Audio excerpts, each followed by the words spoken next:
Oke, selamat pagi dengan saudara Chandra. Betul? Betul. Oke, kami dari layanan psikologi Universitas Teknologi Nusantara yang akan bekerja sama dalam pemeriksaan psikologi dengan saudara ya. Baik. Hari ini akan dilakukan pemeriksaan psikologi terhadap saudara Chandra yang sering disebut sebagai psikotes. Sebenarnya hal ini bukan merupakan suatu tes karena tidak ada pengertian lulus atau tidak lulusnya. Oke. Tujuan pemeriksaan psikologi ini adalah dalam rangka praktikum mata kuliah asesmen psikologi, sehingga kami mohon kesediaan saudara untuk mengerjakan secara optimal agar kami dapat membantu saudara Chandra sebaik-baiknya. Baik. Persoalan yang akan disajikan nantinya beraneka ragam, ada yang berupa kalimat, ada yang berupa hitungan, menggambar, dan sebagainya. Namun semuanya akan dijelaskan terlebih dahulu sehingga saudara akan dapat mengerjakannya dengan baik. Oke. Saudara Chandra tidak perlu merasa khawatir karena untuk pemeriksaan psikologi ini tidak diperlukan persiapan apa-apa, karena pada dasarnya setiap orang akan dapat mengerjakan dengan baik. Yang penting dengarkan baik-baik petunjuk yang akan saya berikan dan kerjakan apa yang diperintahkan saja kepada saudara Chandra. Jangan mengerjakan apa yang tidak diperintahkan. Jika belum memahami petunjuknya, silakan bertanya pada saya di saat kesempatan bertanya diberikan. Baik. Sebelum saudara dilepas untuk mengerjakannya, oke? Waktu untuk mengerjakan dibatasi, namun batas waktunya ada yang tidak diberitahukan kepada saudara. Oleh karena itu kami harap saudara dapat bekerja secara efisien. Karena kita bekerja dalam kelompok, ada beberapa di belakang, maka kita akan mulai pada saat yang sama dan selesai bersama-sama pula. Baik. Jangan ada yang mendahului mulai, tetapi juga jangan ada yang masih tetap bekerja setelah aba-aba berhenti diberikan. Saudara boleh menggunakan pulpen, kecuali pada tes tertentu kami akan meminta saudara menggunakan pensil yang akan kami pinjamkan. Tidak diperkenankan menggunakan penggaris maupun penghapus. Apakah ada pertanyaan? Saya rasa tidak, sudah cukup jelas. Oke, jika tidak ada, marilah kita mulai dengan mengisi lembar riwayat hidup.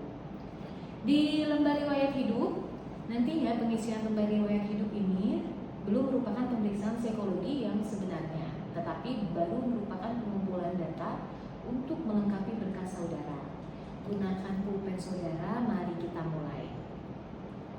Yang pertama, isilah nomor pemeriksaan saudara, kemudian lanjutkan dengan tanggal pemeriksaan, yakni tanggal hari ini tanggal 25 Oktober 2025. Kemudian, isilah nama lengkap saudara dengan huruf kapital dan tidak boleh disingkat. Jadi kalau nama saudara Z Mazia harus ditulis lengkap, Zia Maziatul Ahobia. Silakan dituliskan. Selanjutnya, isilah tempat tanggal lahir, yakni kota di mana saudara dilahirkan, serta tanggal, bulan, dan tahun lahir saudara. Jangan sampai salah tahun kelahiran, bukan tahun 2014 atau bukan tahun sekarang. Lalu untuk jenis kelamin, coret yang tidak perlu. Agama, isilah dengan agama saudara. Suku bangsa, isilah dengan suku bangsa saudara, bukan Indonesia. Jumlah anak diisi jika saudara sudah menikah dan sudah memiliki anak. Jika belum, dikosongkan saja. Alamat diisi dengan alamat lengkap saudara sesuai dengan alamat domisili saudara saat ini, beserta dengan nomor telepon yang dapat kita hubungi.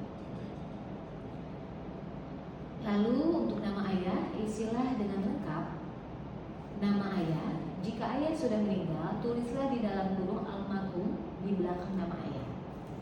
Untuk pekerjaan, isilah dengan pekerjaan ayah saat ini.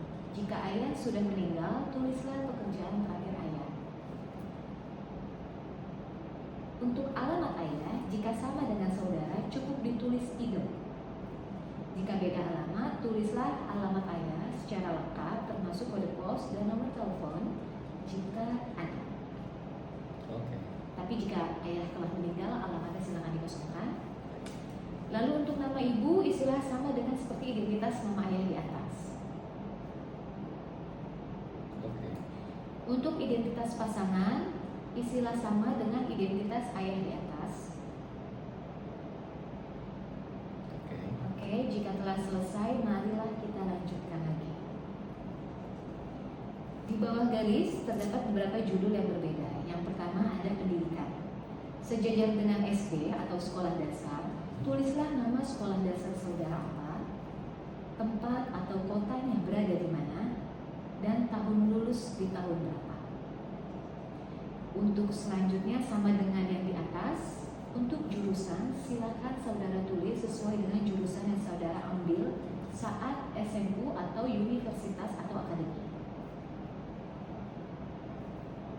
Oke, kita lanjut yang kedua. Untuk kursus atau upgrading, apabila saudara pernah mengikuti kursus, tulislah 3 kursus paling utama yang pernah diikuti. Macam kursusnya apa? Misalnya mengerti tata buku, komputer, programming, bahasa Inggris, dan sebagainya. Serta tempat kursus yaitu di mana kota berada. Lamanya kursus berapa bulan juga bisa ditulis, serta pada tahun berapa, atau dari tahun berapa sampai tahun berapa, dan instansi penyelenggaranya siapa. Misal lembaga Airlanda, Ghana Cooperation, dan sebagainya tidak pernah mengikuti kursus, silakan diberitahu. Yang ketiga, pengalaman bekerja. Bagi saudara yang pernah bekerja pada sesuatu instansi tertentu, tulislah pengalaman kerja yang penting saja. Nama instansi tempat saudara bekerja, tempat atau kotanya berada di mana, jabatan saudara terakhir apa, serta lamanya bekerja berapa bulan pada tahun berapa, atau dari tahun berapa sampai tahun berapa. Jika belum pernah bekerja, silakan diberi tanda strip. Lalu yang keempat ada organisasi. Bagian ini hanya diisi jika saudara pernah ikut aktif dalam sesuatu organisasi di luar sekolah, misalnya pramuka, karang taruna, organisasi olahraga, dan sebagainya. Untuk organisasi di lingkungan sekolah yang keanggotaannya otomatis hanya diisi jika saudara menjabat sebagai pengurus, seperti misalnya pengurus OSIS atau senat mahasiswa dan sebagainya. Tulislah 3 organisasi yang saudara anggap penting yang pernah diikuti. Isilah nama organisasi saudara, jabatan saudara sebagai apa, lamanya berapa bulan, dan pada tahun berapa, atau dari tahun berapa sampai tahun berapa. Tempat atau kota di mana organisasi itu berada.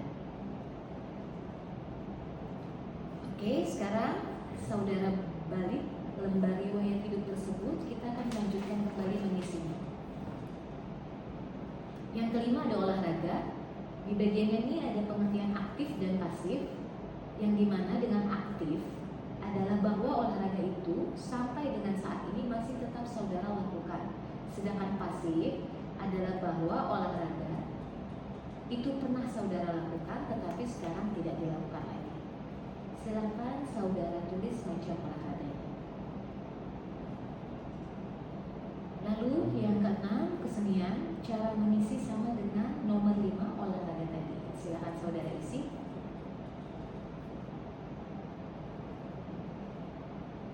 Kita move ke yang 7, kegemaran atau hobi. Tulislah kegemaran atau hobi saudara. Kegemaran atau hobi adalah kegiatan produktif yang dilakukan di waktu senggang, misalnya membaca, browsing, dan menulis, serta menonton. Namun, menonton dan jalan-jalan bukanlah merupakan suatu hobi.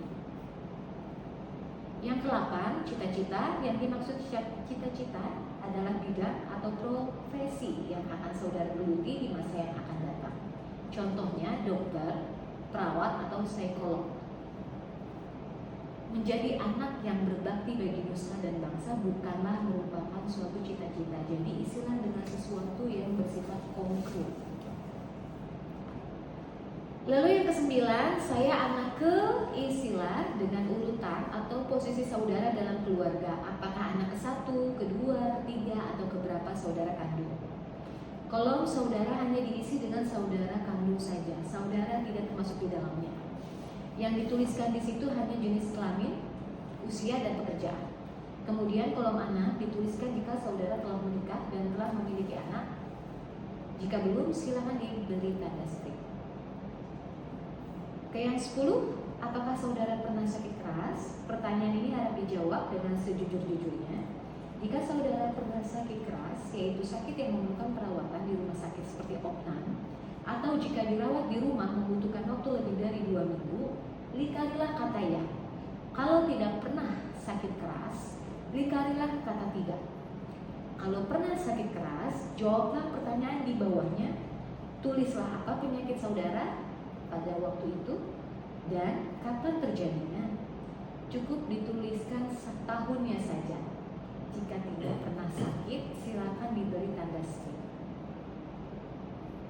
Yang ke-11, apakah saudara pernah mengalami kecelakaan berat? Yang dimaksud dengan kecelakaan berat adalah kecelakaan yang menimbulkan cacat atau dampak yang masih dirasakan akibat sampai saat ini. Kalau pernah, lingkari kata pernah.